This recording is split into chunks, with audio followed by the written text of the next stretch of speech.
As a small and open society, Canada is exposed to the ups and downs of the global economy. With so many factors outside of our control, we can't afford to be complacent about the challenges that are in our power to fix. That's why for 4 years running, the Canadian Chamber of Commerce has released a list of the top 10 barriers to Canada's competitiveness.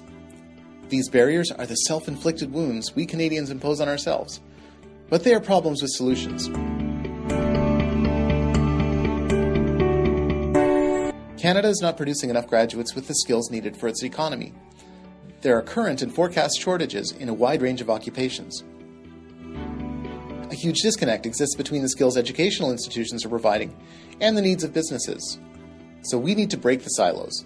Employers, governments, and educators must come together to better link education and employment.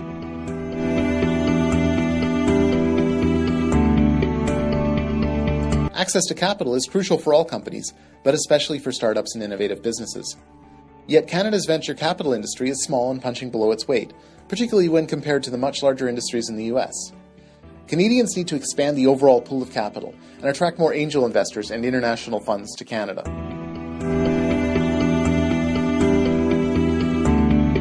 Canadian governments have a duty to consult and accommodate Aboriginal peoples when developments impact their constitutionally protected rights. Too often, the consultation process is more costly, time-consuming, and uncertain than it needs to be, potentially driving off investment in crucial natural resource industries. Win-win-win solutions for governments, Aboriginal communities, and industry are possible, but we need clearer processes and better institutions.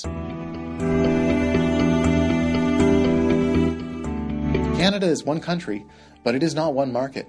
The national economy is fractured by a host of barriers in procurement, energy, agriculture, transportation, and the mobility of labor.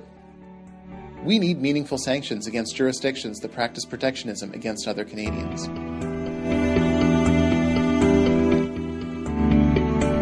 Canada has an overly complex tax system that relies too much on damaging income and profit taxes and too little on less harmful consumption taxes. Governments can't afford to spend billions of dollars administering and enforcing convoluted tax laws. We need a comprehensive review of our tax system.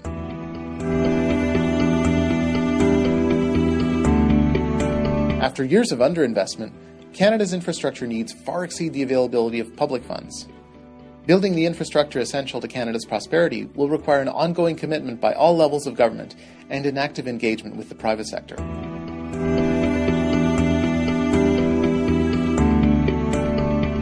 There's not a city, town, or village in the country that doesn't benefit from a strong tourism sector.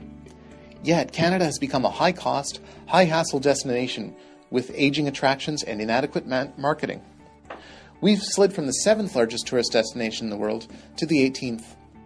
Government must both invest in national marketing initiatives and address Canada's inefficient visa system, as well as the very high cost of air travel and its layers of regulations, fees, and taxes. Innovation is the best way for Canadian companies to compete and win in modern manufacturing. But we don't have the innovation policy framework needed to overcome a number of serious barriers for the manufacturing sector. Canada is ranked only 22nd by the World Economic Forum for its capacity for innovation. This needs to change.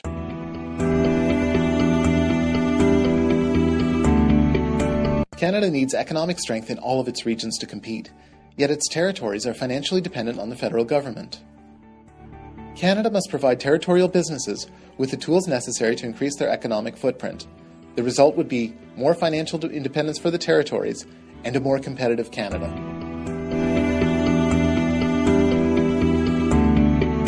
Faced with a small domestic market, exporting is often the only way for Canadian businesses to grow sales and build economies of scale. Moreover, sourcing from and investing abroad allows companies to exploit unique technologies, skill sets, and cost advantages. However, Canadian businesses are not globalizing as quickly as their peers. The federal government needs to take steps to conclude the next wave of trade agreements and strengthen Canada's system of trade promotion and economic diplomacy.